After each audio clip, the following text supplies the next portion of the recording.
Hello, everyone, and welcome into the USL show. I'm stepping in for Kaler, emceeing things tonight because he is currently sick and dying backstage, but he'll be providing production magic as always. Meanwhile, we've got a nice panel going already. How about you, Alex? How you doing tonight? Yeah, doing well. Was just watching some Charlotte versus NCFC and thought Charlotte was gonna hang with them there for a while, and then NCFC put in a Dolabella and Rafa, and then just opened up the goals. So it was a fun little cup set watch while it lasted. Yeah, watching the games down in Ryan's neck of the woods. So, Ryan, how are you? Doing well. Just to know that I have the correct location. This is the meetup for the Moxie the Moose fan club. Do I have that spot right? Look, I'm just saying it right now. When we go up to Portland, I am wearing that moose head. Like hell or high water, it's happening. So put Your that on post on record, Blue folks. Sky made me laugh. Just scroll back through John's profile and you'll see what I mean. It was hilarious. And I want to see if the moose can take on the kicker, the kangaroo, the kickaroo. Yeah. Yeah, mascot cage match when. and the ibis and the owl and the whatever else. The flamingo. I guess that's all we have. Yeah, but before we get rolling, couple people to thank. First and foremost, Equipped Studios, who are gracious partners of the show and everything that we're doing. Also, the patrons, John Hunt, Frank Anthony, Christopher Cohn, Harry Austin, John Fuller, Michael Fuchs, Joshua Duder, Noah Telford, Alberto Aguilar, Jeremy Churchman, Stephen Howard, Rian Lucara, Tim Knox, NF Reg 30, MOS, Kunal Patel, Olive the Hedgehog, Andrew Towsley, Madcap Peel, Ryan Smeltzer, and Sandy Lester. Thank you. And thank you to everybody who got us over the 1,000 count in terms of YouTube subscribers. That means we can monetize and make about 5 cents at most, but still like a big milestone for us to clear and a lot of hard work to get there. So thank you to everybody. Yeah, thank you so much. Yeah, and I guess that means we ought to get down to some of the news. It was a very eventful week across the USL landscape in terms of coaching changes. I think we'll start on the men's side with Birmingham and Tampa Bay both moving on from their managers. In the case of the Legion, Tommy Sohn, the only manager ever in club history since 2019. I can't remember. I think it was called a mutual parting of ways if you are into the jargon that they throw out there. Whereas Tampa Bay a little bit harsher in the way they axed Robbie Nielsen. But yeah, thoughts on that? Starting with you, Ryan. Yeah, for Birmingham, it kind of felt like this was a decision that was going to come for a while. They had been kind of going through a lull, and obviously after the signings that they had made over the offseason, they very much needed to be a lot better than what we saw. Maybe they got dealt a hard hand of a schedule to open the year, but it was always kind of disappointing. You kind of have to ask questions if it was the right time to make the decision now rather than actually make it during the offseason, but it was clear they tried to make it work, almost Erik ten Hag, Manchester United style. But from the other hand, from Tampa Bay's perspective, I think Nicholas Murray had put it best during his kind of post on Blue Sky, where he was saying it's like if something clearly wasn't working, it was almost best to make the decision now before you let the rest of the season kind of move forward and see if there's anything else that could almost be salvaged from the year. I almost want to think the fact that Sacramento was able to hire Neil Collins this year almost really started to get the ball rolling on moving on from this managerial hire for Tampa Bay. So it'll be interesting to see where they go, especially since they have a very informed Naples team tomorrow night. No, absolutely. And I think both of these were the right calls ultimately. Birmingham, you could argue this should have happened in the offseason, given the direction that the roster changed. But I think Tampa Bay kind of read the tea leaves and saw the Legion are going to be out there. They've got an edge in picking their guy for a replacement. If we really feel like Robbie Nielsen isn't it in this position, we ought to move on. And yes, Nielsen has had it tough given the Hurricane Milton consequences and the amount of time this team has spent away from home. But you just watch the Rowdies and they've lost that edge. They've lost that sense of invincibility that so often defined the Neil Collins era. I think it was the right call. And now kind of thinking about the replacements, who they might go for, Ayman Zayed has been a name that's been thrown out there for both jobs. Alex, how do you think he might fit making the move to the championship? I think one of these teams would, if he's not picked up by either one of these teams, I think it's a pretty dumb decision. The fact that he's still without a job after showing such success at the League One level is, I think, is a crime. Yeah, so one of these teams need to pick him up. Yeah, I mean, I look at the fit of him in Birmingham, and that just makes so much sense to me. What he did elevating attacking players with Northern Colorado, and then mapping that onto Ronaldo Damas and Danny Trejo, that whole set of players feels extremely exciting. Those pieces But are I- there. But I also think back to, we had him on the show later last season, kind of in the run up to the Jägermeister Cup final. And he talked a lot about the transitional defensive principles that he instilled with the Hailstorm. That's something that Tampa Bay needs badly, like that sense of surety at the back. So that kind of speaks to the fact that he's a great coach and he could succeed anywhere. But yeah, fascinating to see where he might end up if it is one of these two positions. Yeah, And on, oh, sorry, go ahead, Alex. I was just gonna say, from a League One perspective, right now I have the Naples Tampa Bay match this week on my big cup set watch. Given Naples' form, that's going to be tough for the Rowdies. And that could be something that you could possibly find an edge in terms of odds if you're looking into when they're posted tomorrow. But one thing I have circled is on May 3rd, Tampa Bay will be hosting Birmingham in their first meeting of the season. So it'll be interesting to see if either club has hired a permanent manager by then and just where things might have shaken out by the end of the month. Yeah, and I guess that's the other thing we should note. Steve Coleman, who has experience in the New Zealand national setup, he was an assistant with Loudon last year. He's the interim coach in Tampa Bay and has been somewhat vocal about the fact that the job might be his for the rest of the year. So this conversation could be for naught on the Rowdy side. We'll have to see how that shakes out, but interesting nonetheless. Kind of pivoting over to the Super League side of things, where we saw yet another coaching change, just breaking news this afternoon. Brooklyn FC, who started the 2024-2025 campaign so brilliantly, electing to let Jess Silva go. It's a bold change, but in the wake of the 5-0 loss to Carolina this weekend, you didn't not see it coming. Any thoughts on that one? Yeah, we had saw how Brooklyn had started off the year or the second half of the year in the spring season, and just for as long as they went without a win, it almost felt like you had to stop the bleeding at some point and make a change. We had saw DC Power had made a change when it felt like it wasn't working out for them, and it almost felt like a matter of time before Brooklyn either won a game and got back on track, or they went through a managerial change, which we just saw. They're still remarkably in a playoff spot, but we have a three-way tie for third right now on 33 points, so they could very well be dropping out of that within the next couple days as well. Yeah, it's going to be interesting to see how Brooklyn kind of reacts to this, but this, just the run of form that they had been on and where they are right now, it isn't an undeserved change. Yeah, I mean, watching that game over the weekend, it felt like more of the issues that we've seen throughout the spring stretch of the season. I think what's so startling when I watch Brooklyn play is that the principles really haven't changed. They're pressing high. They want to use that 4-1-4-1 shape to get aggressive in the midfield. They leave space between the lines, but the goal has been, don't let them have time to pick out passes into it. And they simply haven't been able to execute. I think about the goals that Carolina scored, where players like Taylor Porter were able to drop in and find their opportunities to kind of play passes over the top.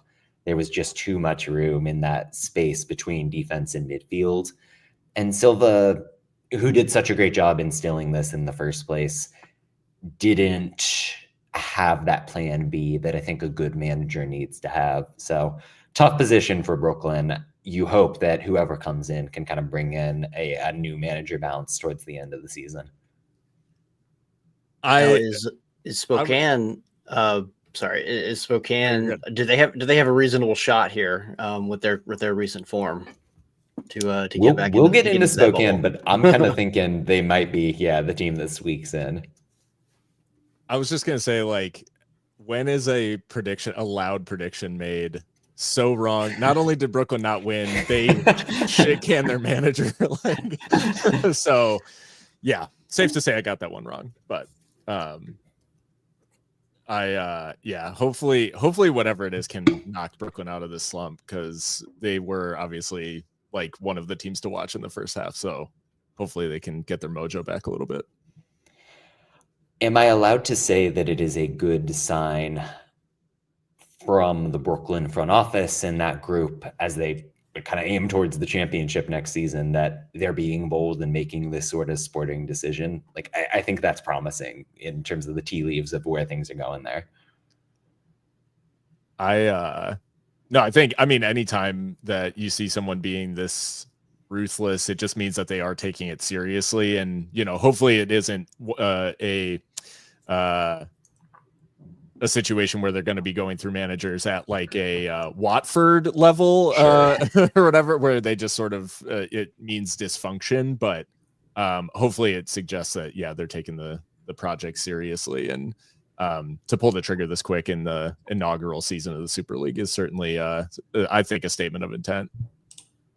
And as Kaylor had said in our private chat from behind the scenes, it's harsh given that just was the manager for the first half of the year, but this was just a slide that you can't ignore. Like, you've seen it so many times within the Premier League and all of these other leagues across the world, where a manager will start off well, and then if they go the next 3 months without winning a game, it's very quickly being shown the exit. So, John, like you said, this is very much a team that's taking it seriously and not wanting to kind of go through the motions on the end of the year and try and fix something in the summer. It's that they're still in a playoff spot, and they're going to try and use a new managerial bounce to just try and get them across the line and not let things spiral further than it already has.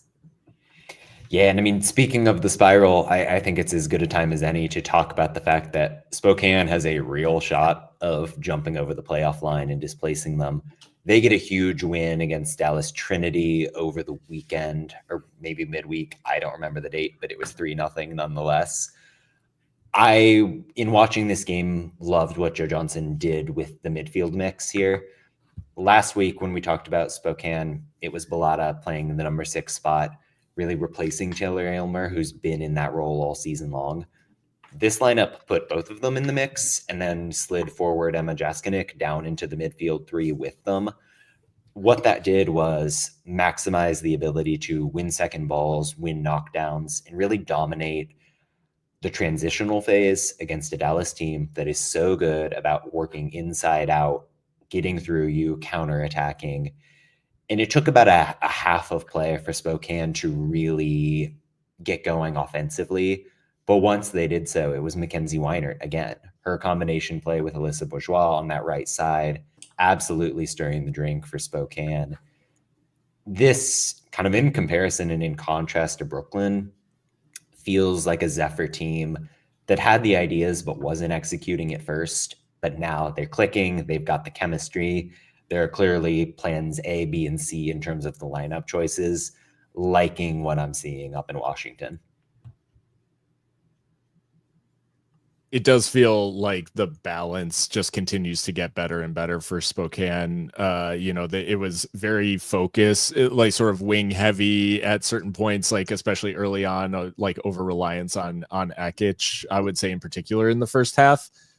This team doesn't have a ton of weaknesses now, and they can get at you in a bunch of different ways, as evidenced by the fact that, Sydney Cummings too popping up with a goal off a set piece, and a nice finish too from the center back, nice controlled finish. So all of that being said, I just think to your point, John, like sort of the trajectory for Spokane is their balance is going the opposite of Brooklyn, as it just continues to get better and better as the season goes on. And they are in a very, very good position right now in the second half.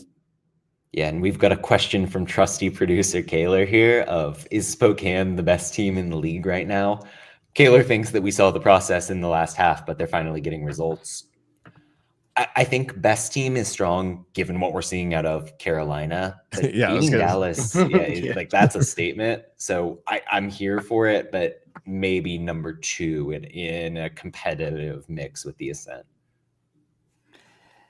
Yeah, I mean, considering the Ascent has not conceded a goal and the amount of time it takes for you to watch the Brutalist twice or 7 hours, I would still lean that Carolina Ascent is still the top team in the league right now and likely our number one seed. Did you see that? This is an aside. Did you see that headline that ASAP Rocky saw the Brutalist 3 times in theaters? And here I am. I haven't even seen it once. It's just not That's my guy anywhere right on there. streaming.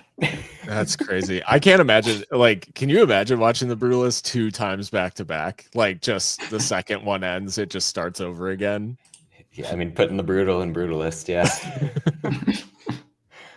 One more result we want to get to in terms of the Super League. Sorry to our Lexington fans in the chat, as always, because Tampa Bay Sun beat them 4-1. Another impressive result for Tampa Bay. Another bit of Lexingtoning. Thoughts on maybe what's making Tampa Bay so good at this point?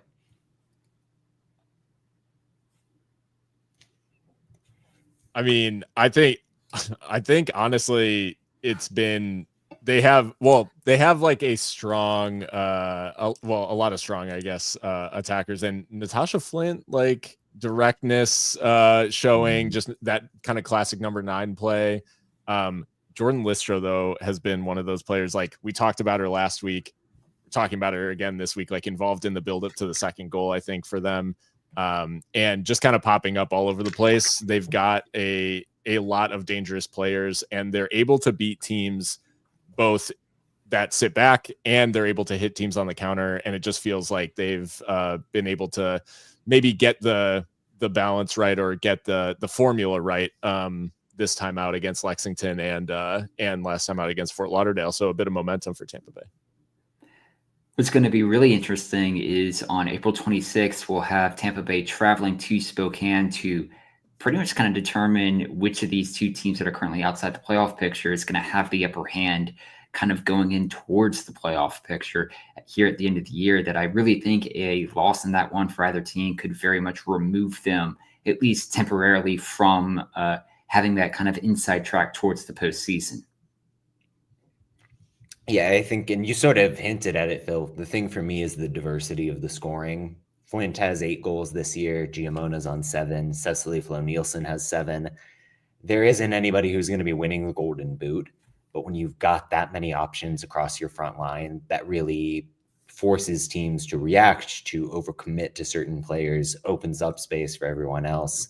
And of course, trusty producer Kaylor noting that they're finally finishing. Obviously, that matters.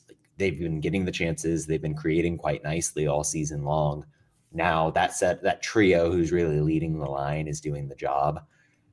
I do want to say on the Lexington side, somewhat dispiriting to see this lineup, which features 6 players who were making their debuts after the winter break. So 6 new players you thought would be really impactful, and they're still losing games 4-1. That's got to bite. And obviously, it's a project there. We saw it on the men's side. It's taken time for them to really get good where it counts. But man, yeah, tough to take their lumps like that consistently.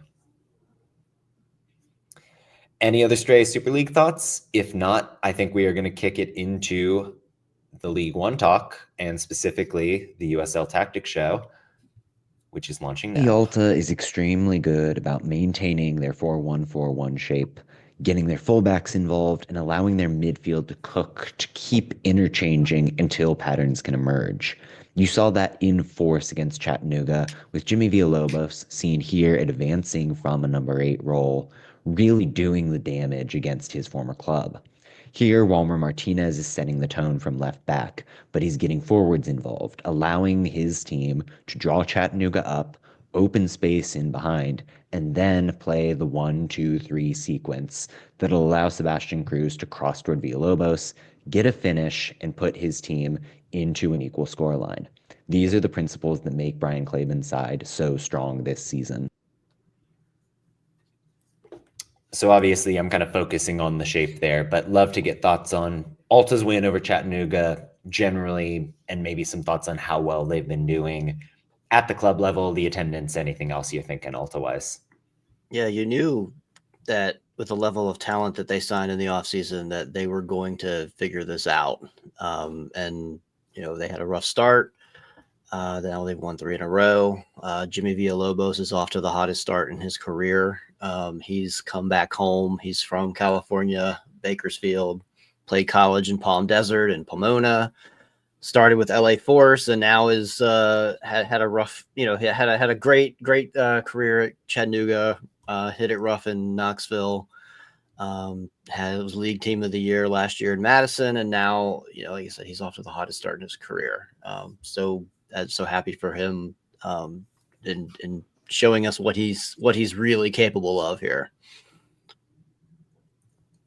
I mean, I think Villalobos in this one, just like showing the quality finishing, but Avialta maybe a little bit reliant on sharp finishing in those moments because they don't generate a ton.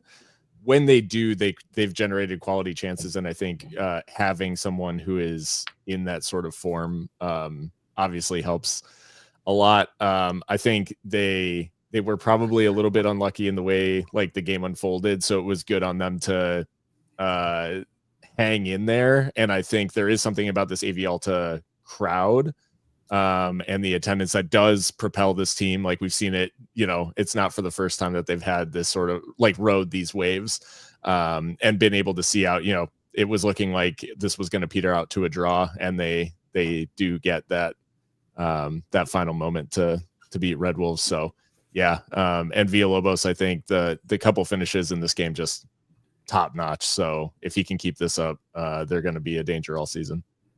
Yeah, it's unfortunate that Joaquin Acuna went down with what appears to be a serious injury right after scoring that goal. Yeah. So that's going to be a tough one to stomach. And Acuna was a player I was excited about. Put up huge numbers in college. Advanced stats look good, but I mean, it seems like Alaribe is decent at the striker spot. So we'll see what develops there. Yeah, and 4,000 fans on hand for the crowd this past Saturday against Chattanooga. But they actually, Alta has a really kind of big week ahead. Here in about half an hour, they'll have the match, almost a local derby, if you will, against Orange County, which I will say is going to be both teams to score in my prediction. And then you have a weekend game against Spokane, which is really, I think, going to be a true test for the team in the league, is seeing, like, okay, where do they stack up? I know many of us have been pretty high on Spokane, at least entering this year. They had a tremendous victory over Texahoma over the weekend. I know Texahoma's side, that's still a high-scoring 4-goal match, or 4 goals that Spokane had. So it'll be very interesting to see how Alta kind of approaches tonight's fixture against Orange County and the weekend match against Spokane. My stray thought on Texoma is that they're bad at soccer. Just want to throw that out there. I don't think anyone's going to argue with that. Yeah. It's a marathon, not a sprint, is what they will tell you. There's always the Jaeger. That's right. Well, if we want to talk about a team that's off to a sprint pace, One Knox continues to rack up wins.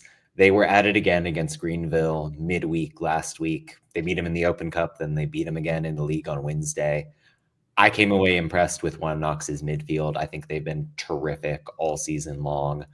And somewhat unexpectedly, like if it's Mikkel Goling really coming up as the main guy, I don't think people anticipated the rookie being that influential.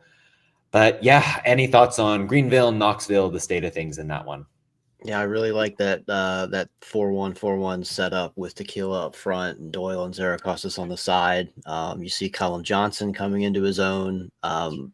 This is the more matches we see with Knoxville, they're going to be right up there with Naples, and that's leading to a very exciting matchup this coming weekend. Any worries about Greenville? Thinking about this loss, what happened to them against Spokane? And Knoxville's defense is good. Like I don't know how much more how much more you can talk about Knoxville's defense. It's just they're good. Yeah, I had voiced it, I think, a few weeks ago on the show that I was at least a little concerned with Greenville, and I think it's still going to be like almost kind of a wait and see what happens. They have a crucial 3-match road trip with Chattanooga, Tormenta, and Richmond as their next 3 games. That game against Tormenta being the Jägermeister Cup. But yeah, I mean, like, we still remember a Tormenta team who beat the reigning champion Omaha 3-0 earlier in the year, albeit that's an Omaha team that was playing their first match on the season. But I still think there is some reason to be concerned about Greenville kind of moving forward. A bit of a Jekyll and Hyde situation watching them. Like, there was the Charlotte match where I came away so impressed. I loved what Leo Castro was doing defensively, marking Alvarez and anyone else in the midfield. And then they just felt a bit stunted in this game. And I definitely attribute that more to One Knox being an excellent soccer team. Even though you got the moments where Chapa could find those touches in the midfield, lead those transitional moments, that's promising, but I don't think we're seeing it consistently enough at this point. And then Ben Zakowski hits the post again. Unluckiest player in the league right now. Yeah. And Greenville will be without Chapa in the for the foreseeable, because he got a straight red for a high boot. So yeah, that's a tough one to take because he's been ever present in this Greenville team. So yeah, and some thoughts from Kaler here on One Knox in the Ian Fuller era. He's shocked what they've turned into this season, while still mostly being a Mark McKeever influence side. Not just the defense, but the midfield solidity and the way they create chances from the wide areas. And I think, just to kind of push forward on Kaler's thought, the difference is the shape for me. You're playing with 4 defenders instead of 5 most of the time. So the principles are the same, but you're adding a little bit more progressivity. You're getting an extra body in the middle to shut things down. It's paying dividends right now. Yeah, and the thing about Knoxville is we did kind of see them get off to a hot start last year, where we thought their offense was clicking, and then it just kind of tapered off again. So, we'll see. They've done this before, but I feel a lot better about them this year. Yeah, I mean, it was this time last year that they had 4 matches, 4 wins in a row across all competitions, and then their form became a little bit more choppy over the next few months. But it'll be interesting to see how they develop. And definitely, once you gave a shout out to Alex, that you just had a really good article talking about One Knoxville as well, about their lead into their home opener as well. So definitely go check that out as well. Yeah, and if you have a number 8 Tennessee Vols football jersey, you can take it to the Knoxville Brew Hub tomorrow and trade it in, or on Friday, and trade it in for a Knoxville kit for free from 5 to 7 p.m. I think that's genius. Like, if you want to get out in the community like that, you're never going to be as big as the Tennessee Vols, but it's a way to make some inroads, I guess. Love that. Well, this was not the only game that was played last Wednesday. Richmond downing Omaha 1-0. Kind of a statement win, the signature win of the year, arguably, for the Richmond Kickers. Alex, those are you boys. What are we thinking about that one? Yeah, I was there. Had a few beers sitting in the front row. You might have seen me on the TV. But yeah, like Omaha, they start sluggish. They do a big road heavy schedule to start the season. They start sluggish. The pieces are there. I do think that they're gonna, every year they start slow and then get it together, and sometimes become some of the best teams you've ever seen in the league. But yeah, for Richmond, like I think I can't sing the praises of that Darwin Espinal signing enough. That's been exactly what Richmond needed so far, from last year to this year. Again, it's early, month end, see if it's sustainable, but that's exactly what Richmond needed. It was another striker, someone capable of playing on the wing. You notice when teams play Richmond, they really push to get the ball over to the right side, away from Maxi Shenfield, away from Darwin Espinal, because you see what happens when they get a chance. He can score a goal from wherever, if given the room. But yeah, we'll see if that's sustainable. And speaking of Maxi Shenfield, this is a guy he missed the 2023 season. He was a free agent, didn't play at all, came back in 2024 with Richmond last year. And this year he is now playing some of his best career soccer. He's made team of the week, I think all but one week. He was an absolute defensive menace against Omaha, shutting down Dion Akoff.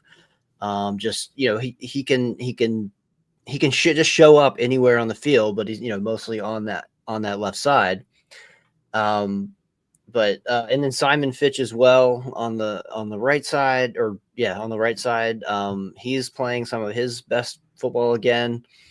I'm feeling pretty good. I know I predicted Omaha, and I apologize for that, Richmond fans. I was wrong, and I'm happy to be wrong. But like I said, Omaha will get it together. I think they are one of the more fit teams in the league, even if they didn't quite look like it that night. It's coming together, and then they're going to get their home stretch, and they'll probably end up there near the top again. Yeah, and I mean, as we speak, Omaha, not to jinx it, but on the precipice of doing something big against San Antonio FC.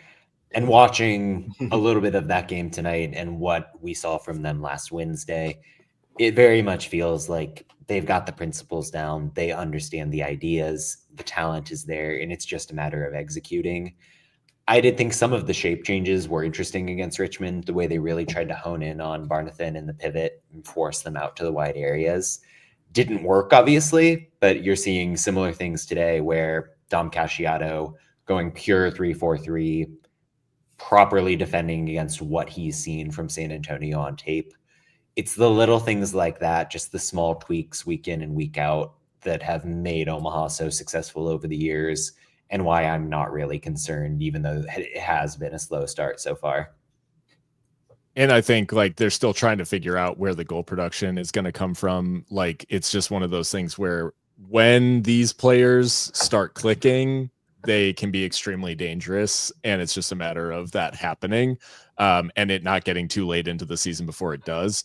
I'll also say that on the Open Cup, you're probably fine, John, in terms of the jinx, because Dom Casciato can't get eliminated from the Open Cup until he's knocked Locomotive out. So he has to make sure that the job is done before he goes. But so I'm sure they'll be waiting for Locomotive in the next round.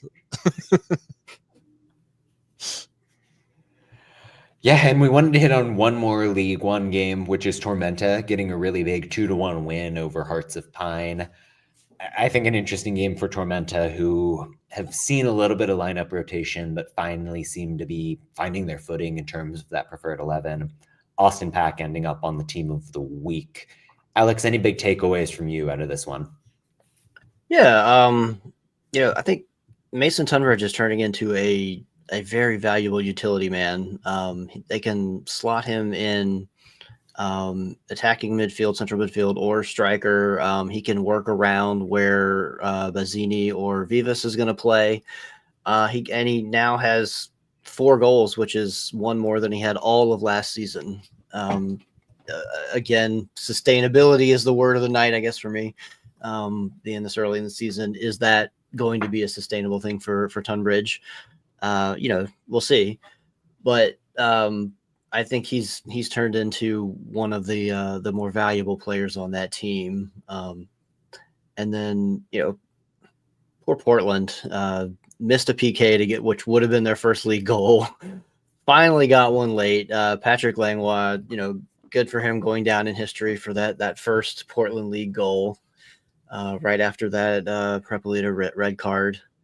But then turn right around and give up a shorthanded goal to lose the game. That was a shame.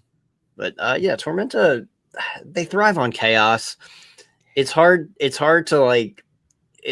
know what Tormenta you're going to get from week to week. I guess they're a little bit more consistent than they've been in the last year, but they're a chaos team. One that's really fun to watch as a neutral.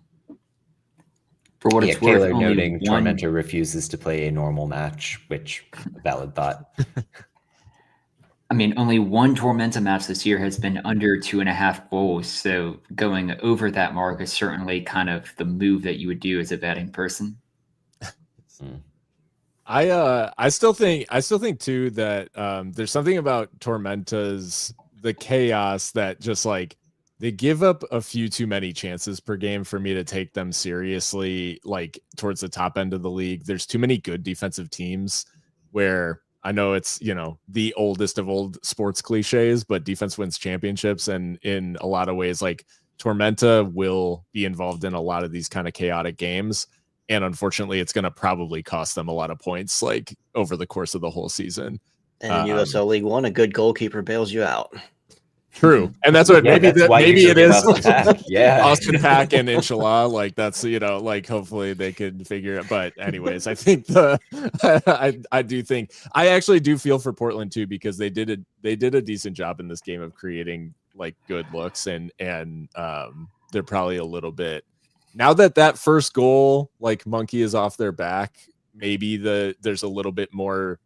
They kind of play within themselves a little bit more, play a little bit more naturally, instinctively, and maybe worry less about that, historic first goal.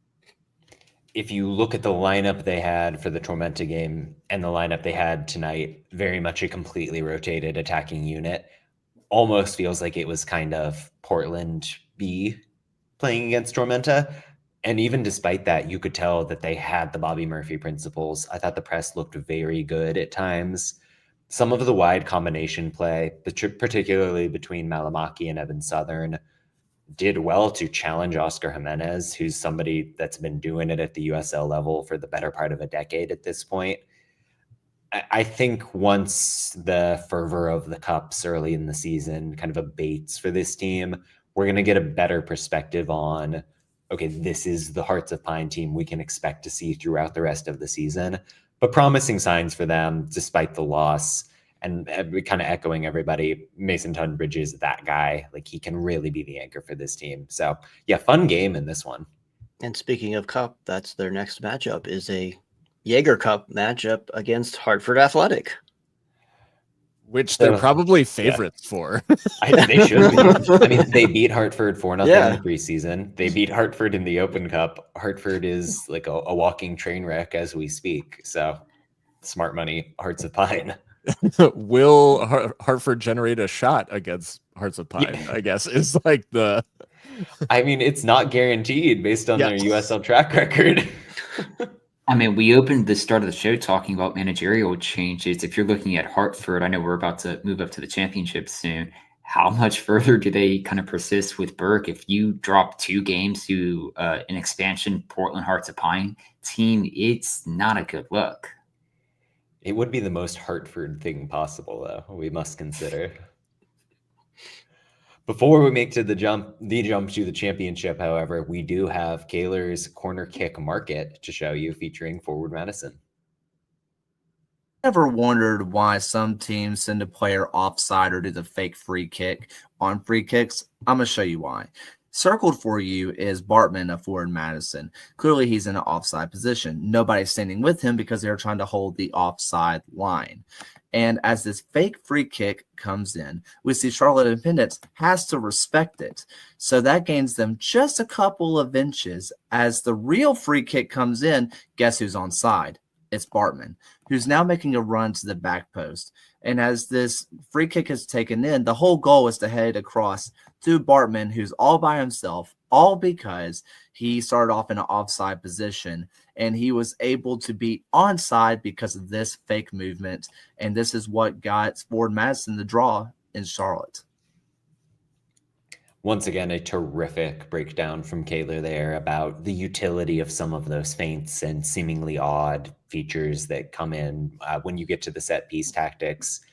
Very good for Forward Madison to get that goal, to get a decent result in this game, kind of maximizing what they can do in dead ball situations as they figure things out elsewhere. Yeah, they got lucky to get out of that one with a draw. But that's how you do it. Yeah, and I mean, on the Charlotte side, you're kind of worried about their ability to finish games. Different context tonight with NCFC, but a little bit of something that I'm sensing about them early in the year. Well, I think that means it's time to move up to the championship, and that means we've got one more pre-recorded segment for you featuring Monterey Bay. week, another win for Monterey Bay, who continue to play their style and develop patterns that aren't always the prettiest, but are certainly effective. You saw that on the first goal against Colorado Springs, a rather direct sequence that starts with a real sense of flow. You see Joel Garcia, the left back, receiving, and the furthest player forward is actually left winger Luke Ivanovic. But because of that setup, because of the sense of positional awareness, Monterey is able to settle in the final third, work their patterns, get Elijah Paul making a back post run, and therefore opening space, drawing the defense, and letting Adrian Rebelar follow up with the secondary move that lets him head the ball in. This is the sort of play, the sort of organization that makes Monterey so effective. I mean, I'm drinking so much Monterey Kool-Aid that I'm drowning in it, but I'd love to get anybody's thoughts on this team right now. I think there's something about Monterey Bay that allows them to, because we have to give Colorado Springs credit in this game because they did create a lot and they probably on balance deserved more from this. And I think that's the credit to Monterey Bay is they're able to nullify teams that are on paper and maybe even sometimes on the field better than them. But they do eliminate them because of the way that they approach these games, and they're able to sort of neutralize some of the advantage. I think the way that they've set up is an acknowledgement of what they have. They play a style that fits the players and the personnel that they have. And it just seems to maximize like every single person on the field. To make them sort of greater than the sum of their parts. And that's not a knock on Monterey. It is like I think there are many teams in the championship right now struggling with this exact concept of how do we get the most from what we have. So yeah, credit to Monterey Bay for going into Widener and getting, or no, this is at home, my bad. But yeah, at Seaside. Yeah. Credit for withstanding the barrage, I guess, from Colorado Springs, who are still a very good team, but Monterey Bay able to nullify them in the important moments. Yeah, I mean, this is a Monterey Bay team who I think just saw our bulletin board material from them from our preview show and said, we're going to prove this, the USL show wrong. I don't know why it crossed my mind earlier today that I had said when Monterey Bay plays Miami on May 4th, one of those teams will not be in last of their conference. And it's looking like that prediction is going to come true as Monterey Bay is very much, as Kaylor is saying in our chat, it's moved into the party of being a playoff contender. We're still kind of waiting to see if this is a Monterey Bay team who can kind of keep this up for the remaining 30 matches of the year. They do have a very big game in the midweek next week against New Mexico, a way to kind of really determine on where this Monterey Bay team is going to kind of lie within the rest of the Western Conference. But yeah, they just continually find a way to get a result. Yeah, I'm just going to say for the record, I've picked Monterey Bay to win for all, except for this Colorado Springs one. I thought was going to be the one where they finally saw a first loss. And a few weeks ago, I asked everyone if Monterey Bay was for real, and it was met with some skepticism. And it seems like now might be moving into that for real category. Yeah, I mean, a really disingenuous way to frame this win for Monterey Bay is top of the table Monterey Bay sees off plucky 9th place Colorado Springs. Or defending champs, you know. But yeah, who would have thought that, even a few games into the season, you'd see Monterey Bay at the top of the West and Sacramento like down towards the bottom. So yeah, bit of a weird start, but this Monterey team has certainly made waves early on. Phil, are you worried about Colorado Springs at all? Because I see the goals they allowed. I've seen the fullback play all season. Matt Mahoney kind of switched over to the left side of the back line in this one. Chambers may be feeling some heat on the back of his neck with the way he's managing right now. Does that make you feel anything about the switchbacks? Yeah, I think we talked early on that the wings were going to be really important for Colorado Springs, especially, given Damas's departure, they were going to be reliant on the wings, both in an attacking sense and by virtue of relying on the wings in an attacking sense, you become vulnerable in transition moments on the wings. And I think we've seen a lot of other teams. I may or may not be talking from my own personal trauma associated with poor defending on the wings from my particular club. But I think, I think they just haven't gotten the balance right. And unfortunately, the output from their wingers, Hanya has not really found his gear yet. And he's definitely been asked to step up significantly.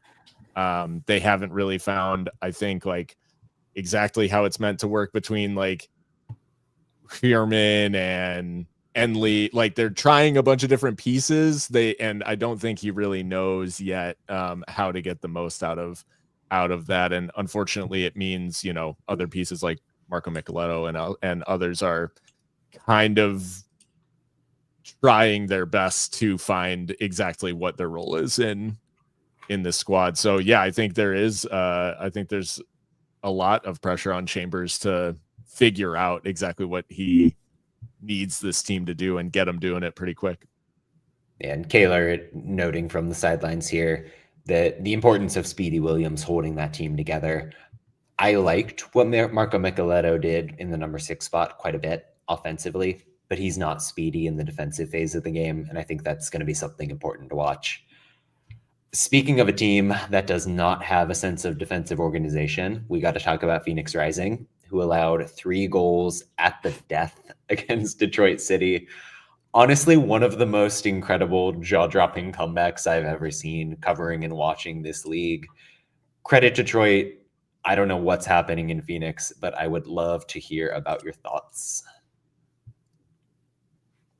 I mean, what a match to have on USL After Dark for Galasso for this one. I mean, to have those 3 goals scored in essence 4 minutes to come back and get the result here is just a tremendous performance for Detroit City. As Soccer Night in Detroit says, just what a Saturday night for DCFC.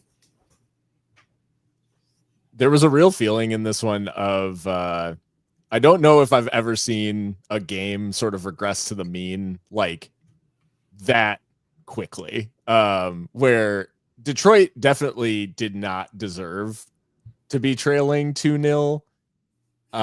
And all that being said, when the goal goes in, 87th minute or whatever, the first goal goes in and you're consolation for Detroit, still GG's. When they score again, you're wow, that is really great for them to escape with a point. And when Cedeno hit the winner, I mean, I don't know that I've ever seen the air sucked out of a stadium quite so aggressively. But it was dead silent aside from the handful of traveling Detroit supporters. It's not obviously Phoenix just we talked about Tormenta not being able to be involved in a normal game. What Phoenix has been involved in some wild matches. And this one, unfortunately, they were on the wrong end of, so used up some of their good karma, I guess, in some of the other results. But I think for Detroit, there's something about I don't know, maybe a level of belief in this team where many teams at 87 minutes are 2-0 down. There's really not much to play for here. And the fact that they just kept going and actually got the reward for that is pretty impressive. But for Phoenix, they won't enjoy the tape. Watching the tape back early this week. Yeah, and Kaylor noting that he thinks Cedeno might be in his early all-USL team.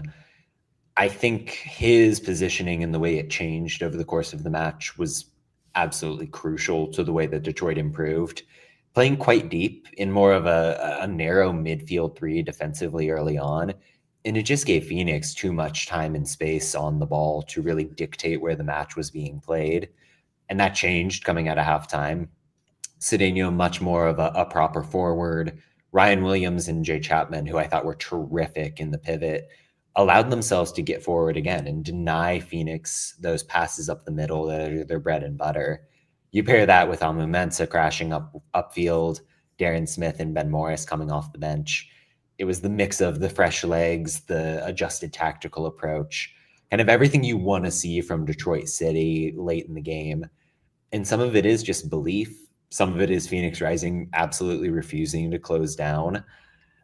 It's a bad mix right now. I do feel bad for Paul Mudokah and the project. It felt like the win in San Antonio was a statement and something that could really kick off the new era and say, we're done with these games where we keep getting out to early deficits. We're going to really stake our claim as a team that can make noise in the West.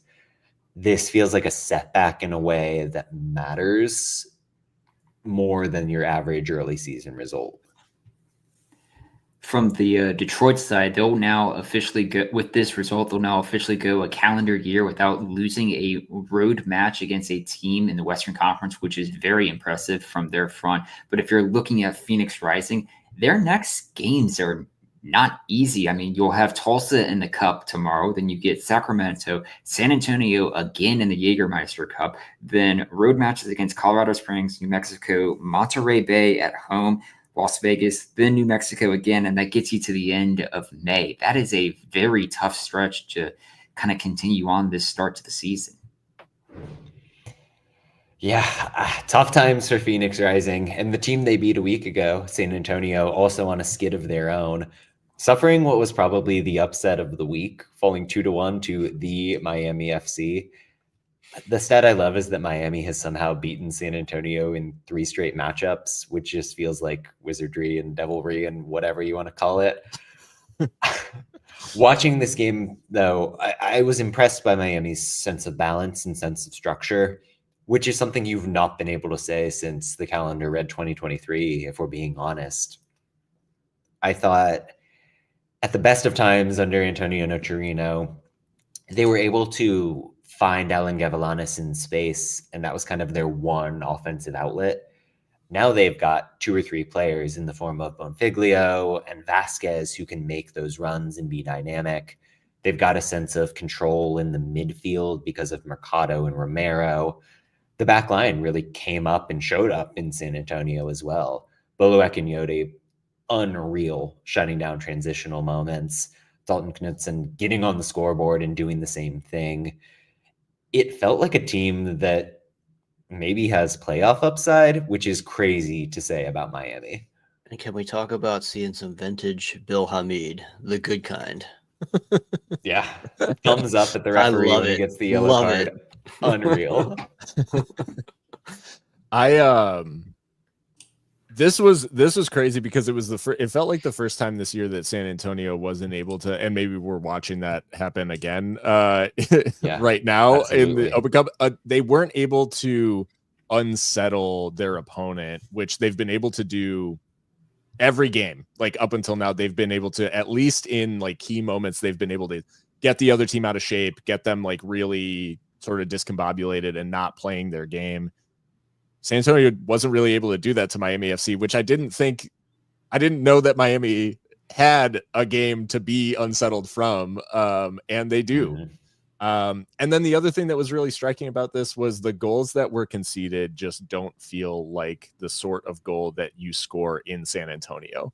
Like they getting beat to the end line and sort of like, you know, a spilled like sort of deflection in front of goal and then a ball in behind and there actually being space. San Antonio just typically doesn't concede those sorts of goals and where they're, you know, running back towards their own goal chasing. So yeah, I think credit to Miami for they showed up with a pretty clear game plan and they were able to get one over what has been the form team, you know, up until this point out west.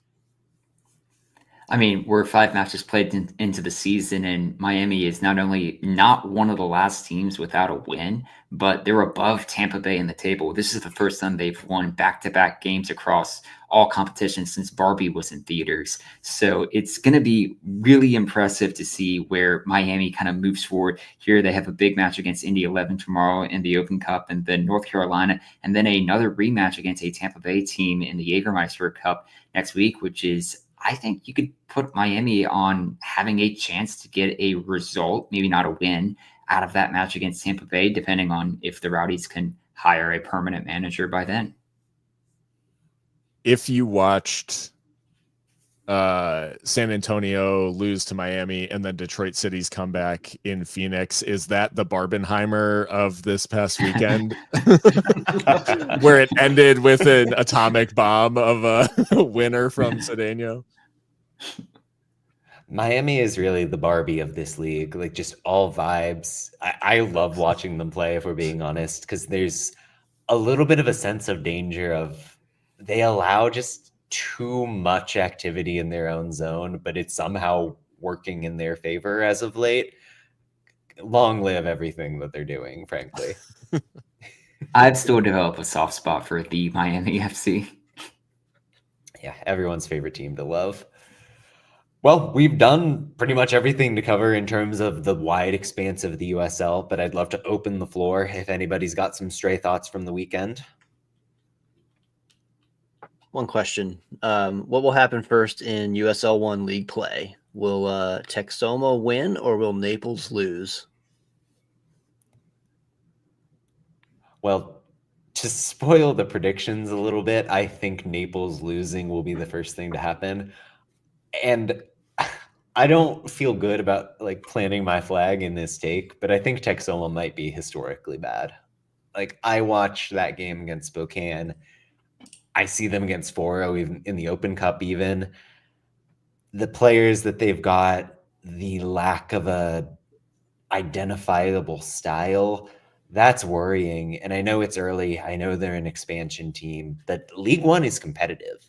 There are no other clubs essentially that haven't raised their level heading into the season or come out firing. And Texoma feels one step behind that in a way that makes me afraid. Yeah, and they're also playing at Madison this weekend. The key of any League One season is to ensure that you're not the Central Valley. And unfortunately, Texoma is the Central Valley. But it's only their first year. If they do it again next year, that's when they become the Central Valley. If you, but, you know, if you look around and no one else is the Central Valley, then unfortunately you are the Central Valley. like somebody has to get the wooden spoon every year. But if you get it 2 years in a row, that's when you become, yeah. Yeah, So- well, as soon as they start giving away fridges, we got to be concerned.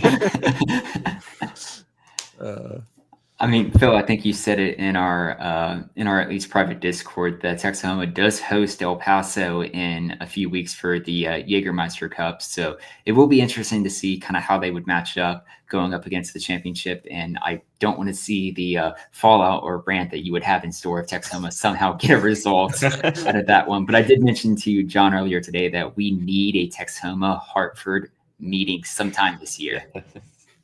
Clash of Yeah, the and I Spoons. told you Jägermeister Cup final. Let's go. That would be the if there were somehow a super cup of the worst teams in both leagues. USL, if you're hearing promotion relegation ideas, take this one. Yeah, it's the liquidation playoff. Whoever loses has to hold I the was gonna club. say, winner goes to League Two. Yeah. So. A stray thought for me here. Oakland Roots finally getting a win, which I think is huge for the psyche, everything in the East Bay. I loved how they did it in terms of the shape change. Oakland, when they've been at their best under Gavin Glinton, has run a back five. That's been the system. It's given them the bodies they need at the back, but also allowed some of those very talented center backs to adventure forward without that throwing off the whole structure. And they went hyper direct against Tulsa, but they showed some of that classiness. They understood the moment. Wolfgang Prentice looked like a man possessed running behind that back line. I think they took advantage of a Tulsa team that was missing Arthur Rogers and maybe came in overconfident. But hey, 3 points are 3 points. And I'm excited to see the Roots finally starting to get off the floor a little bit in 2025. And just from a name perspective, like I've never wanted a player to be like all league caliber more than I want Wolfgang Prentice to be all league caliber. He's just one of those names that you want up, just being talked about often. It's a funny situation because I think he spent like 3 or 4 years straight on loan in League One before finally getting a real shot in the championship. I love to see him thrive. We do have one more open floor item from Kaler on the Legion. He's glad that Eric Avila got a win in game 1. We saw what the Legion could be when healthy, but it was still time to move on from Tommy. Unfortunate to miss Kaler's thoughts in general about Birmingham, but I think that's a fair take. This game, execution-wise, it felt like there was a sense of flow in possession that we've often lacked from the Legion this season. I wrote about this a little bit, pointing to Sam McElhatton in the number 6 spot. I thought he was fine on his debut. Not great, not spectacular, but most importantly, he let Enzo Martinez and Kobe Hernandez-Foster play a little bit higher upfield, leverage the awesome technical skills they have in more useful positions. And for an El Paso team that I think has done well at plugging holes in the central areas when they feel composed defensively, that was a good counter that Birmingham had to be able to work through and find chances. Yeah, I think the two key things that really struck me about this one was, first, like, the midfield was one that we called out like quite early on in terms of Locomotive play with a 2, Birmingham were playing with a 3, and by nature of being outnumbered there, it requires work from the rest of the team to make sure that you're not feeling outnumbered in midfield. And I think in the second half in particular, Locomotive often felt outnumbered in midfield. And I think the big credit that I would give to Eric Avila in coming up against obviously a very seasoned manager in Wilmer Cabrera is that Avila did not hesitate to make changes when he felt they were needed. And the Tabor Ataka substitution in particular, like, I think changed the game in terms of like adding threat, getting people in behind Locomotive, and Tabor Ataka in particular, like, absolutely menaced Wahab Akwe, who I think had a terrible showing. Brian Romero was not good either and concedes a penalty. But Wilmer Cabrera, on the other hand, very hesitant to make changes, and which struck me as very odd, given that it's a 3-match week for Locomotive. There's going to be a lot of minutes in the legs. They have a derby tomorrow, like in Albuquerque. So there's just a lot of, I think it was, from a managerial standpoint, I think Avila actually gets the better of Cabrera and figured out sort of how to get at Locomotive at halftime.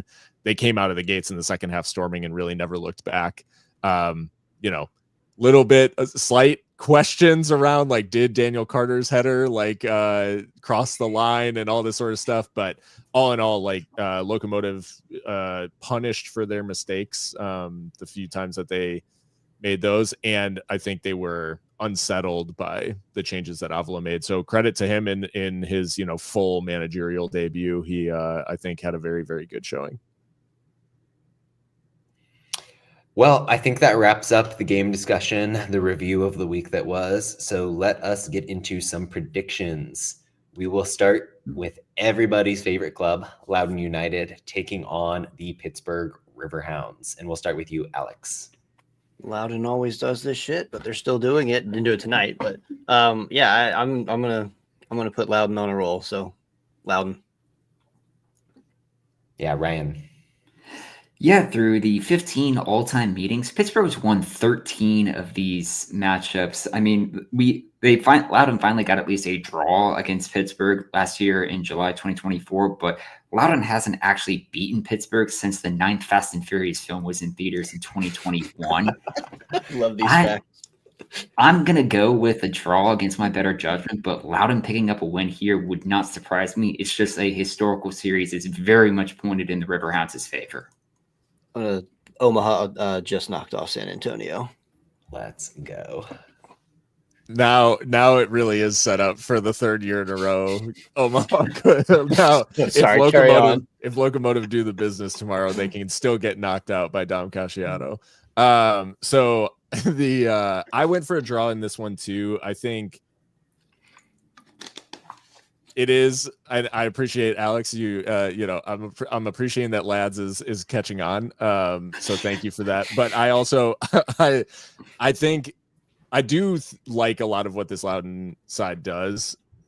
I think Pittsburgh is very strong as well. And I think in particular, this matchup just seems to, I don't know, to me, this is like low amount of chances, probably low amount of goals. And I'm thinking like a scoring draw, but I think it'll be a tight one. Yeah, I mean, Loudon, I want to say they're 7-0 against teams that aren't Lou City this season, which is kind of incredible. Seeing how Pittsburgh has lined themselves up throughout the season, I really do trust Loudon to go and get a result and break down that Bob Lilly defense. I think notably United rested Abdelatif Abakora for a decent swath of today's Open Cup game. Having his legs as fresh as possible is going to matter. So Loudon for me in this one. Moving down to League One, honestly, the matchup of the weekend across the entire USL, if you ask me, and I would never have seen it coming in the preseason, it is FC Naples and 1 Knox. Alex. So in our chat, I said Knoxville, but full disclosure, I said that without thinking about the fact that Knoxville has to travel to Colorado Springs midweek and then travel to Naples. I'm going to stick with it. I think this is where Naples' luck.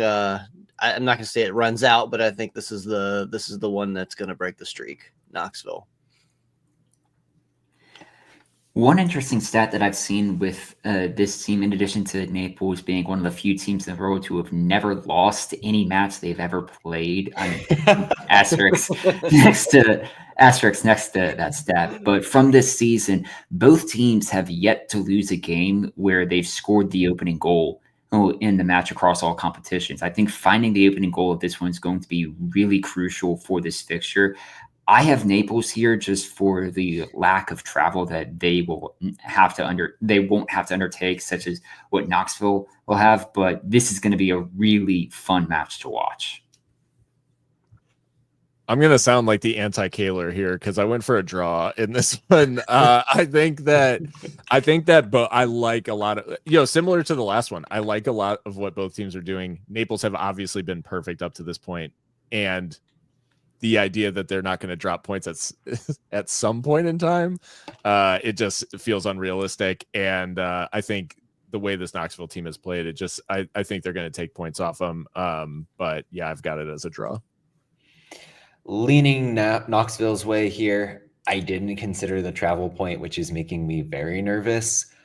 But I like the idea of Fernandez and Skelton coming up against Tenderlong. I feel like if anybody can do the job against him, it's this center back pairing. I talk a lot about the midfield with Knoxville, and I think the way that they press, the way that they organize themselves can stem a lot of what makes Naples so effective when they can get out into space. But yeah, this is a real litmus test for both of these teams. Excited to see it play out. And that means we are going to wrap up in the USL Super League. Dallas taking on Fort Lauderdale United. Alex. Yeah, I think Dallas is due for a 2-0 win here. I love the scoreline specificity. Yeah, I'm going to give it a scoreline as well. Yeah. That's all I have to say about it, though. Yeah. Ryan. Yeah, I have Dallas in a lock in this one. All of their wins in the spring seasons thus far have been 1-0, by the way. Yeah, I've got Dallas winning. I believe I locked them as well. It is I think it's a good matchup for Dallas, and it's essentially a Super League game for Dallas that is not against Carolina, so you have to favor Dallas. I am changing my pick on this one. Thinking about the way that Dallas lost to Spokane, tons of issues on the wings and at the wing back spots. That's Fort Lauderdale's bread and butter. They've got Hamid, they've got Gordon. They're really able to attack you in those spaces. And I think Fort Lauderdale, frankly, is a more efficient team than the Zephyr are. So, hey, Fort Lauderdale, Tyrone Mears, go on and get it up in this one. That'll never not be weird that Tyrone Mears is the manager of Fort Lauderdale. Like, it's just... It takes me out every single time. Like, there's some disconnect of he's managing Fort Lauderdale United in the USL Super League, and this is Tyrone Mears. That doesn't make sense in my head. Just anyone who's listening to this who inevitably Googles Tyrone Mears when you see the first image that pops up is him in a Bolton Wanderers kit, like you will immediately be transported to a different time and place. And it just doesn't feel like the same timeline. It feels like one of those Football Manager things where you're like, oh, that's weird that the database like ended up with Tyrone Mears at Fort Lauderdale, you know? Yeah, but I think that's all we've got for soccer. Any last words on that, or else we will get into the fun stuff? Alex, watching, reading, want to talk about anything? You've got the soapbox. The only thing I'm watching is the Righteous Gemstones. Just Sure. I'm caught up to it. I'm loving the guest stars this season. I don't want to don't spoil anything because it's one of those shows that people watch as they go. But that's about it. And then I'm working behind the scenes in a production of Anastasia the Musical next week, so I will not be available next week for the show. That's one my kids in, and I'm doing I'm on the boosters, so I'm going to be selling concessions and feeding the kids and all that. So on Gemstones, when they do those episodes where it's the kind of flashback timeline, that child actor that they have playing Danny McBride in particular, he does his voice so well. It's crazy. Ryan, any straight thoughts for you here? Yeah, Daredevil Born Again season finale, at least for tonight. I won't be able to get a chance to watch it for tomorrow, and that leads directly into Andor season 2 starting up next week, which I'm very excited for. But I guess in more of just kind of things that I've been going through with what you had mentioned last week with the Phoenician Schemes trailer, I've been working my way through Wes Anderson's filmography and the Aquatic Life of Steve Zissou was the name of the film, rather underrated in his filmography. You have to give that one another shot. Yeah, it's lower in my ranking, I would tell you, but that's like, I love all of the movies, so that's a backhanded compliment, I would tell you. Speaking of Andor's season 2, it had me revisiting a moment from the first interview that Seriously Loco did with a then 17-year-old Diego Luna, because we asked him about his, namesake, not namesake, the one who shares his name. And Real Salt Lake tweeted out like he met Diego Luna on the red carpet, which was just like a surreal moment to listen back to us in 2021, like interviewing Diego Luna and asking about, oh, isn't it funny that there's an actor with your name? And then he met him and is like a relevant cultural person now, which is just insane to think. And again, just like a commercial for the league in terms of USL, and I was listening back to that episode and just thinking Diego Luna choosing that path, like how many players since then have now chosen to go sign professional contracts in USL, versus maybe playing in an MLS2 side or whatever, because they know that they are going to be able to get opportunity from that. So that was a very kind of throwback moment. That was very cool. So